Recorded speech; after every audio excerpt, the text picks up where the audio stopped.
.mp3 is a file extension and file format that is used for. The options are high definition widescreen film, audio files, digital files, and finally web-based media or multimedia. Now the correct option is audio files. This mp3 or .mp3, which is actually MPEG-1 audio layer 3 it was previously. Now we have MPEG-2 audio layer 3. So this 3 is coming from layer 3.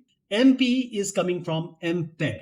This is a coding format for digital audio developed largely by the Fraunhofer Society in Germany. This file extension .mp3, as you know now, is commonly used for audio files. MP3 is a compressed audio format that allows for high quality sound while reducing the file size dramatically. This format MP3 is widely used for storing and playing music, podcasts, and other audio recording. MP3 is compatible with various devices and platforms, making it a very popular choice for sharing and distributing audio content.